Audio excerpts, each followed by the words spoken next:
ओम शांति। 25 जुलाई 2021 अव्यक्त बाप दादा की महावाक्य। ओरिजिनल डेट 20 फरवरी 1988। तन मन की थकावट मिटाने का साधन शक्तिशाली याद।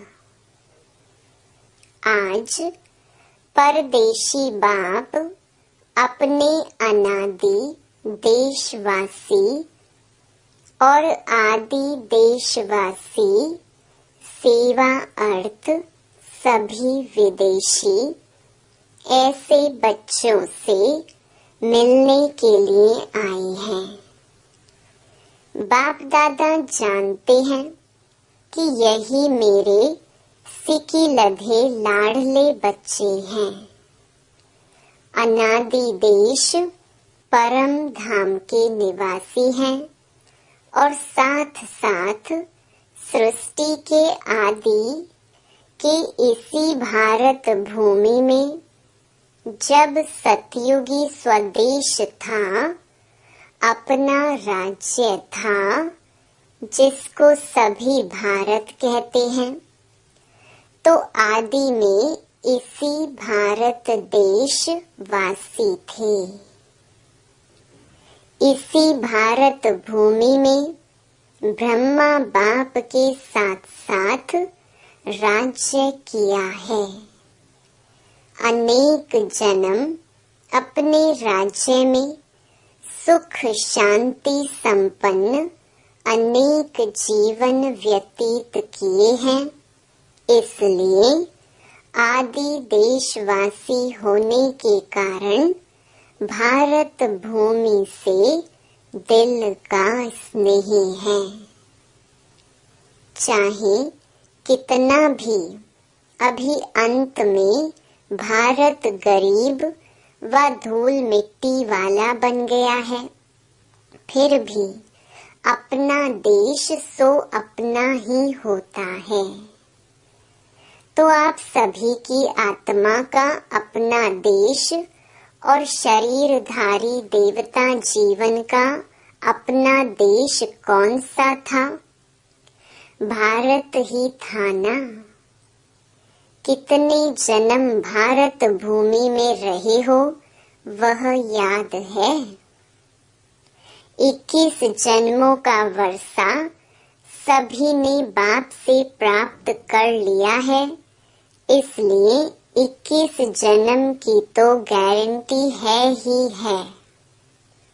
बाद में भी हरेक आत्मा के कई जन्म भारत भूमि में ही हुए हैं, क्योंकि जो ब्रह्मा बाप के समीप आत्माएं हैं, समान बनने वाली आत्माएं हैं, वह ब्रह्मा बाप के साथ साथ आपे ही पूज्य आपे ही पुजारी का पार्ट भी साथ में बजाती हैं।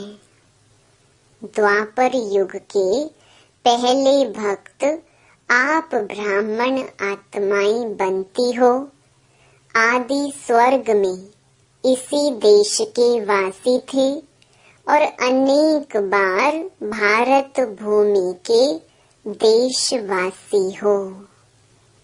इसलिए ब्राह्मणों के अलौकिक संसार मधुबन से अति प्यार है। यह मधुबन ब्राह्मणों का छोटा सा संसार है, तो यह संसार बहुत अच्छा लगता है ना। यहाँ से जाने की दिल नहीं होती है ना। अगर अभी अभी ऑर्डर कर लें कि मधुबन निवासी बन जाओ तो खुश होंगे ना। व यह संकल्प आएगा कि सेवा कौन करेगा। सेवा के लिए तो जाना ही चाहिए। बाप दादा कहे बैठ जाओ, फिर भी सेवा याद आएगी। सेवा कराने वाला कौन है? जो बाप का डायरेक्शन हो, श्रीमत हो, उसको उसी रूप में पालन करना, इसको कहते हैं सच्चा आज्ञाकारी बच्चा। बाप दादा जानते हैं मधुबन में बिठाना है व सेवा पर भेजना है। ब्राह्मण बच्चों को हर बात में एवर रेडी रहना है। अभी अभी जो डायरेक्शन मिले उसमें एवर रेडी रहना। संकल्प मात्र भी मन मत मिक्स ना हो, इसको कहते हैं श्रीमत पर चलने वाली श्रेष्ठ आत्मा। यह तो जानते हो ना कि सेवा के जिम्मेवार बाप दादा हैं व आप हैं। इस जिम्मेवारी से तो आप हल्के हो ना कि जिम्मेवारी का थोड़ा थोड़ा बोझा है। इतना बड़ा प्रोग्राम करना है, यह करना है, बोझ तो नहीं समझते हो ना। करावनहार करा रहा है, करावनहार एक ही बाप है। किसी की भी बुद्धि को टच कर विश्व सेवा का कार्य कराते रहे हैं और कराते रहेंगे। सिर्फ निमित्त बच्चों को इसीलिए बनाते हैं कि जो करेगा सो पाएगा। पाने वाले बच्चे हैं, बाप को पाना नहीं है। प्रारब्ध पाना या सेवा का फल अनुभव होना, यह आत्माओं का काम है। इसलिए निमित्त बच्चों को बनाते हैं। साकार रूप में भी सेवा कराने का कार्य देखा और अभी अव्यक्त रूप में भी करावनहार बाप अव्यक्त ब्रह्मा द्वारा भी कैसे सेवा करा रहा है, यह भी देख रहे हो। अव्यक्त सेवा की गति और ही तीव्र गति है। कराने वाला करा रहा है और आप कठपुतली के समान नाच रहे हो। यह सेवा भी एक खेल है। कराने वाला करा रहा है और आप निमित्त बन एक कदम का पदम गुणा प्रारब्ध बना रहे हो। तो बोझ किसके ऊपर है? कराने वाले पर या करने वाले पर? बाप तो जानते हैं यह भी बोझ नहीं है। आप बोझ कहते हो तो बाप भी बोझ शब्द कहते हैं। बाप के लिए तो सब हुआ ही पड़ा है। सिर्फ जैसे लकीर खींची जाती है, लकीर खींचना बड़ी बात लगती है क्या? तो ऐसे बाप दादा सेवा कराते हैं। सेवा भी इतनी ही सहज है जैसे एक लकीर खींचना। रिपीट कर रहे हैं, निमित्त खेल कर रहे हैं। जैसे माया का विघ्न का खेल है, तो सेवा भी मेहनत नहीं लेकिन खेल है। ऐसे समझने से सेवा में सदा ही रिफ्रेशमेंट अनुभव करेंगे। जैसे कोई खेल किस लिए करते हैं? थकने के लिए नहीं, रिफ्रेश होने के लिए खेल करते हैं। चाहे कितना भी बड़ा कार्य हो, लेकिन ऐसा ही अनुभव करेंगे जैसे खेल करने से रिफ्रेश हो जाते हैं। चाहे कितना भी थकाने वाला खेल हो, लेकिन खेल समझने से थकावट नहीं होती, क्योंकि अपने दिल की रुचि से खेल किया जाता है। चाहे खेल में कितना भी हार्ड वर्क करना पड़े, लेकिन वह भी मनोरंजन लगता है, क्योंकि अपनी दिल से करते हो। और कोई लौकिक कार्य बोझ मिसल होता है, निर्वाह अर्थ करना ही पड़ेगा, ड्यूटी समझ करते हैं, इसलिए मेहनत लगती है।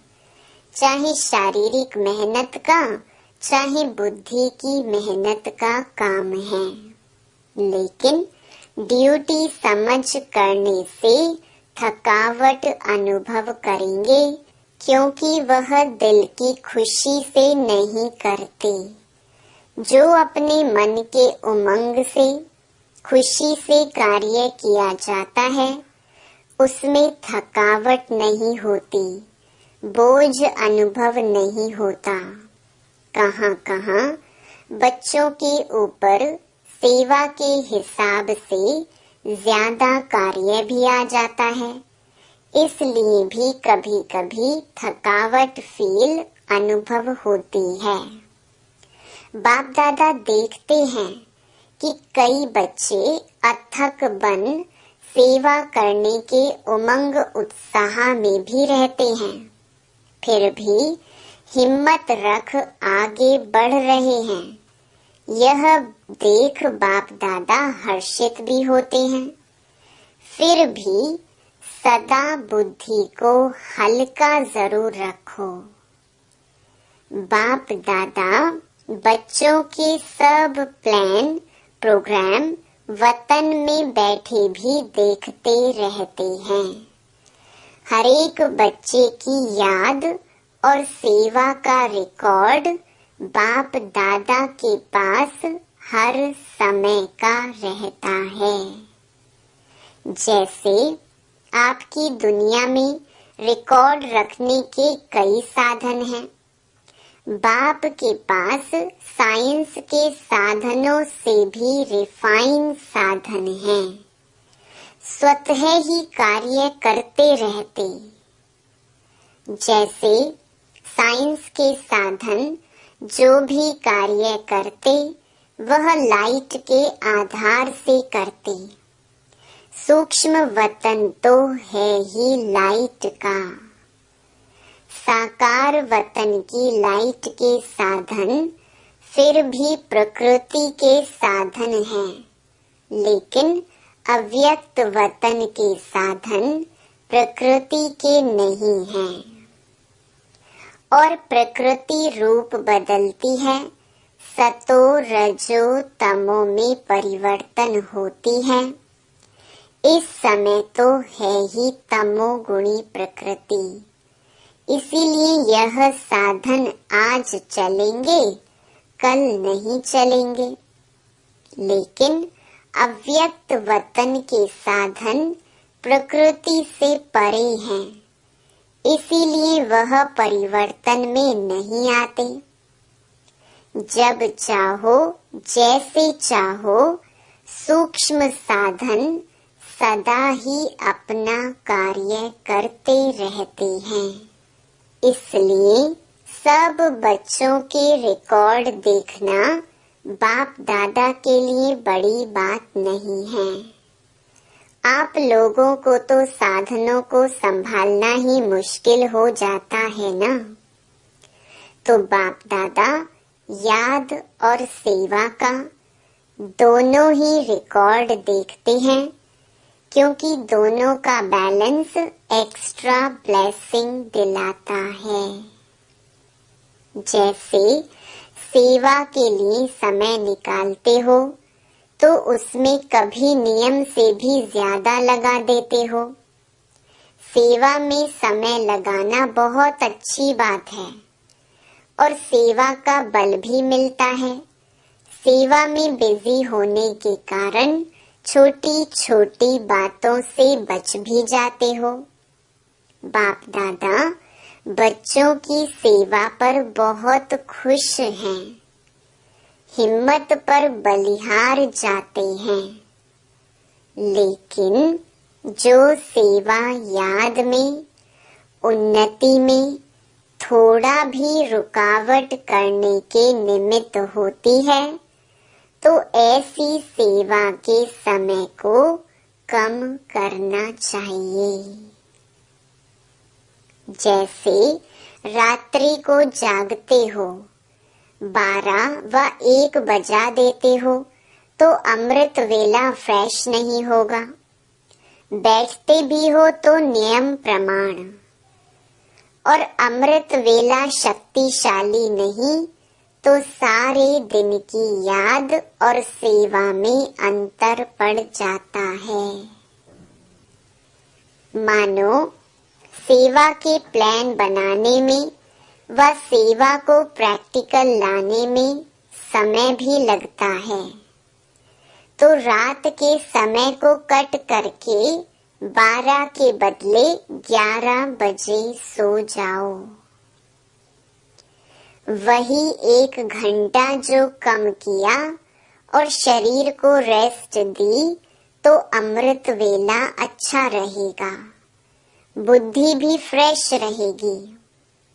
नहीं तो दिल खाती है कि सेवा तो कर रहे हैं, लेकिन याद का चार्ट जितना होना चाहिए उतना नहीं है।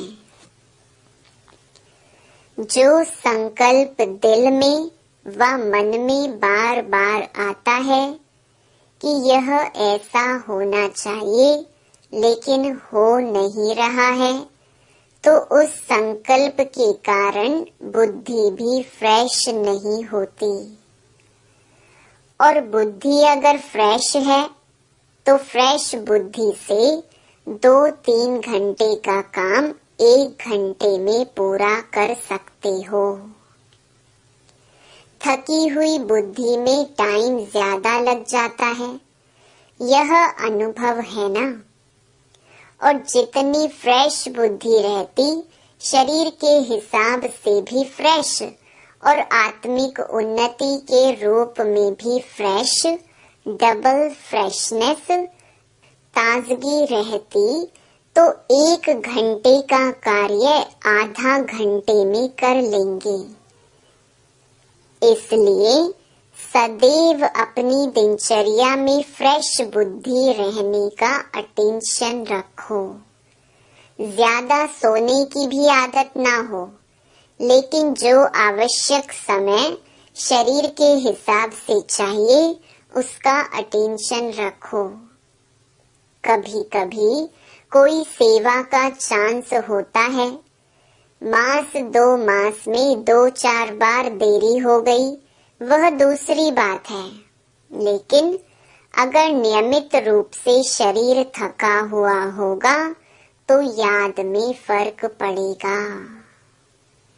जैसे सेवा का प्रोग्राम बनाते हो, 4 घंटे का समय निकालना है तो निकाल लेते हो, ऐसे याद का भी समय निश्चित निकालना ही है। इसको भी आवश्यक समझ इस विधि से अपना प्रोग्राम बनाओ। सुस्ती नहीं हो, लेकिन शरीर को रेस्ट देना है, इस विधि से चलो, क्योंकि दिन प्रतिदिन सेवा का तो और ही तीव्र गति से आगे बढ़ने का समय आता जा रहा है। आप समझते हो, अच्छा यह 1 वर्ष का कार्य पूरा हो जाएगा, फिर रेस्ट कर लेंगे, ठीक कर लेंगे, याद को फिर ज्यादा बढ़ा लेंगे। लेकिन सेवा के कार्य तो दिन प्रतिदिन नए से नए और बड़े से बड़े होने हैं, इसीलिए सदा बैलेंस रखो।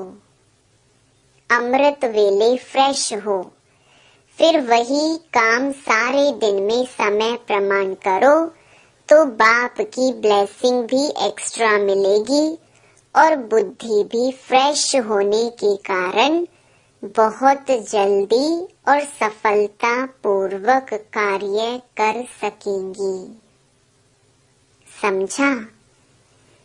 बाप दादा देख रहे हैं बच्चों में उमंग बहुत है, इसीलिए शरीर का भी नहीं सोचते। उमंग उत्साह से आगे बढ़ रहे हैं। आगे बढ़ाना बाप दादा को अच्छा लगता है, फिर भी बैलेंस अवश्य चाहिए।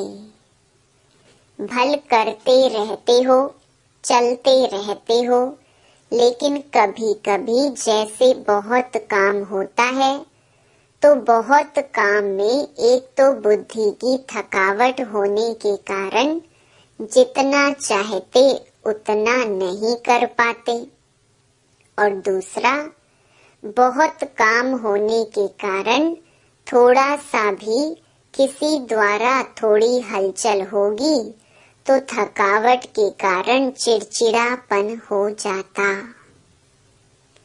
उससे खुशी कम हो जाती है। वैसे अंदर ठीक रहते हो, सेवा का बल भी मिल रहा है, खुशी भी मिल रही है, फिर भी शरीर तो पुराना है ना, इसलिए टू मच में नहीं जाओ, बैलेंस रखो। याद के चार्ट पर थकावट का असर नहीं होना चाहिए। जितना सेवा में बिजी रहते हो, भल कितना भी बिजी रहो, लेकिन थकावट मिटाने का विशेष साधन हर घंटे व 2 घंटे में 1 मिनट भी शक्तिशाली याद का अवश्य निकालो। जैसे कोई शरीर में कमजोर होता है तो शरीर को शक्ति देने के लिए डॉक्टर्स 2-2 घंटे बाद ताकत की दवाई पीने लिए देते हैं। टाइम निकाल दवाई पीनी पड़ती है ना, तो बीच बीच में 1 मिनट भी अगर शक्तिशाली याद का निकालो तो उसमें ABC सब विटामिन्स आ जाएंगे। सुनाया था ना कि शक्तिशाली याद सदा क्यों नहीं रहती, जब है ही बाप के और बाप आपका सर्व संबंध है, दिल का स्नेह है, नॉलेज फुल हो, प्राप्ति के अनुभवी हो, फिर भी शक्तिशाली याद सदा क्यों नहीं रहती, उसका कारण क्या? अपनी याद का लिंक नहीं रखते। लिंक टूटता है, इसीलिए फिर जोड़ने में समय भी लगता, मेहनत भी लगती, और शक्तिशाली के बजाय कमजोर हो जाते। विस्मृति तो हो नहीं सकती, याद रहती है, लेकिन सदा शक्तिशाली याद स्वतः रहे, उसके लिए यह लिंक टूटना नहीं चाहिए। हर समय बुद्धि में याद का लिंक जुटा रहे, उसकी विधि यह है। यह भी आवश्यक समझो, जैसे वह काम समझते हो कि आवश्यक है, यह प्लान पूरा करके ही उठना है, इसलिए समय भी देते हो, एनर्जी भी लगाते हो।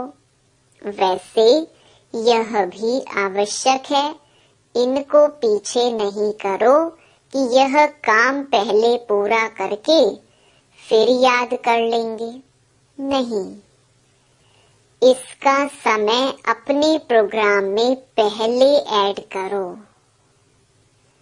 जैसे सेवा के प्लान के लिए 2 घंटे का टाइम फिक्स करते हो, चाहे मीटिंग करते हो, चाहे प्रैक्टिकल करते हो, तो 2 घंटे के साथ साथ यह भी बीच बीच में करना ही है। यह ऐड करो। जो 1 घंटे में प्लान बनाएंगे वह आधा घंटे में हो जाएगा। करके देखो। आपे ही फ्रेशनेस से 2 बजे आंख खुलती है वह दूसरी बात है, लेकिन कार्य के कारण जागना पड़ता है तो उसका इफेक्ट प्रभाव शरीर पर आता है। इसलिए बैलेंस के ऊपर सदा अटेंशन रखो।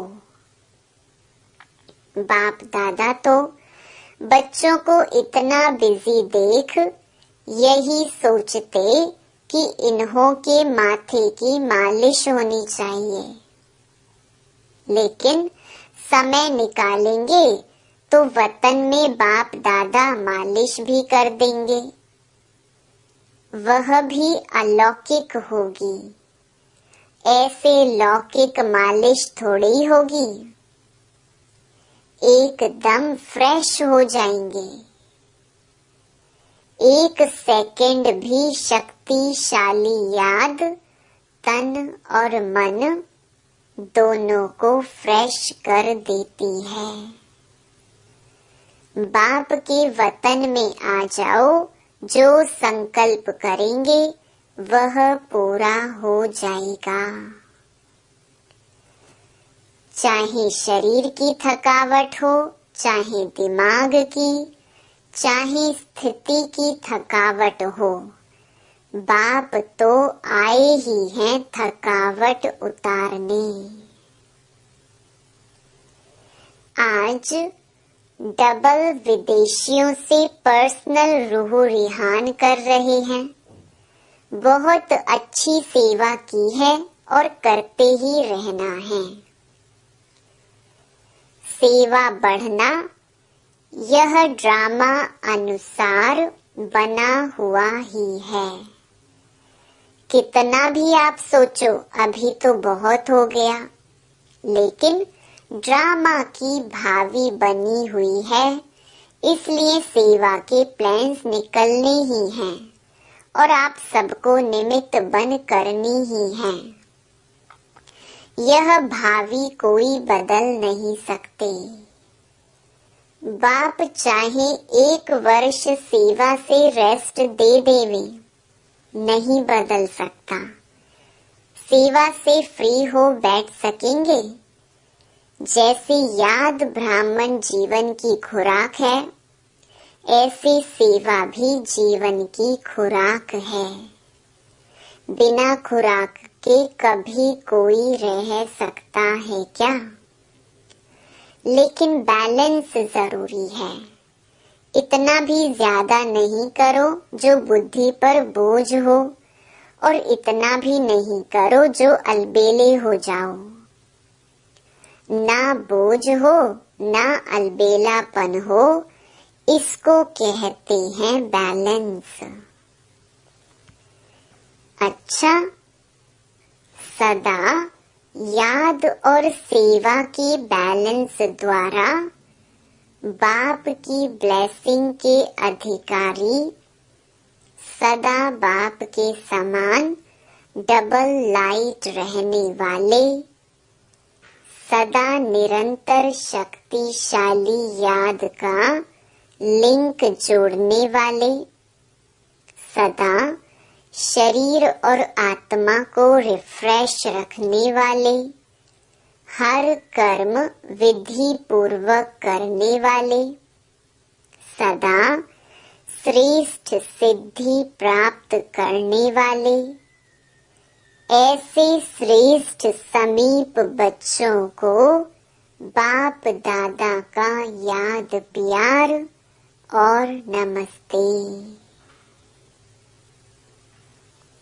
वरदान, श्रेष्ठ तकदीर की स्मृति द्वारा अपने समर्थ स्वरूप में रहने वाले सूर्यवंशी पद के अधिकारी भव। जो अपनी श्रेष्ठ तकदीर को सदा स्मृति में रखते हैं, वह समर्थ स्वरूप में रहते हैं। उन्हें सदा अपना अनादि असली स्वरूप स्मृति में रहता है। कभी नकली फेस धारण नहीं करते। कई बार माया नकली गुण और कर्तव्य का स्वरूप बना देती है। किसको क्रोधी, किसको लोभी, किसको दुखी, किसको अशांत बना देती है। लेकिन असली स्वरूप इन सब बातों से परे है। जो बच्चे अपने असली स्वरूप में स्थित रहते हैं, वह सूर्यवंशी पद के अधिकारी बन जाते हैं। स्लोगन: सर्व पर रहम करने वाले बनो तो अहम और वहम समाप्त हो जाएगा। ओम शांति।